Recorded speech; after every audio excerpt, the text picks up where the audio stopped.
Adapted from The Miser, an American Folktale.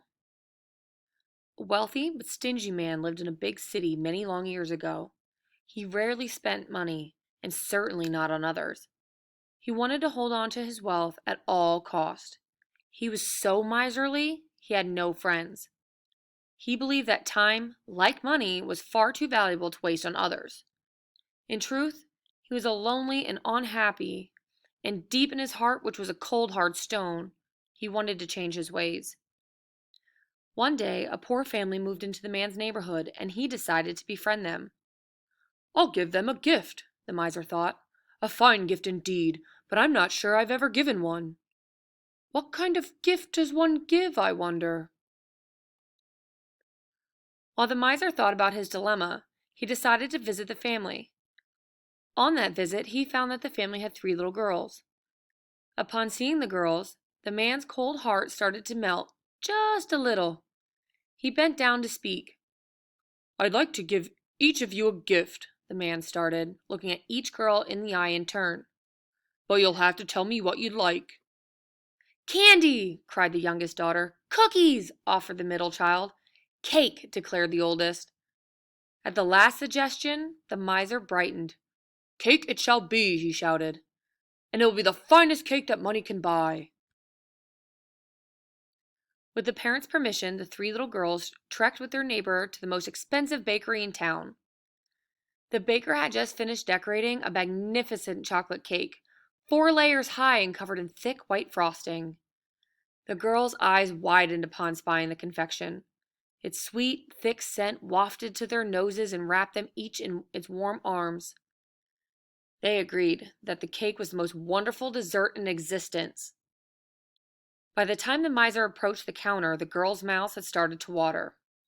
Upon asking the price of the delicious cake, however, the miser's face turned pale. But, he stammered to the baker, how do I know that this is really the best cake in town? Is it, for example, as sweet as honey? He asked. Not exactly, the baker admitted. I use sugar in my cakes, not honey. At this, the miser brightened slightly. He knew that a pound of honey cost less than cake.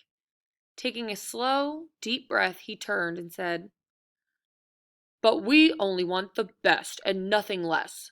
Come, children. He directed the three little girls, moving them out the door. We'll buy honey instead of a sugar cake. The girls, ready for an adventure, were only slightly disappointed at having to go find the town's beekeeper. Honey is almost as good as sugar, the middle one thought. When the group arrived at the beekeeper's shop, the miser asked, Sir, is your honey as smooth as soft butter? No, the beekeeper promptly replied. Some of the honeycomb is mixed in with the honey. The miser, ever so mindful of his every penny, knew that butter costs less than honey. So he said, We demand the finest and will settle for nothing less. Come, children. He again directed the three little girls. We'll buy a pound of smooth, creamy butter instead of hard, crunchy honey. And with that, the group set off in search of the dairy shop. The girls, however, now seemed a little downhearted. Soon, the group arrived at its destination. Inside the dairy shop, the miser wasted no time.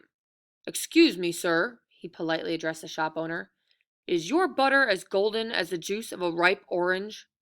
My butter, the owner snapped, is yellow, not golden. Well, then it's settled, the miser said. The juice of a ripe orange would be quite refreshing, but water from the river is cool and constantly moving would be fresher, and certainly it would be the best bargain. At this, the two youngest girls, worn from a day of disappointments, burst immediately into tears. And while the oldest tried to blink hers back, wet tears rolled down her cheeks too. Together, the girls turned from their neighbor and ran back home. Left alone with no gifts and no newfound friends, the miser felt a coldness start to take back his heart. He was shocked to feel something else, a tear at the corner of his eye. This time he knew exactly what to do, and it was to turn back to the bakery, buy that 4-layer cake and carry it carefully, purposely, to the neighbor's home. As he knocked on the door, yet another strange feeling came over him. This time it was his heart. The cold, hard stone was starting to thaw for good.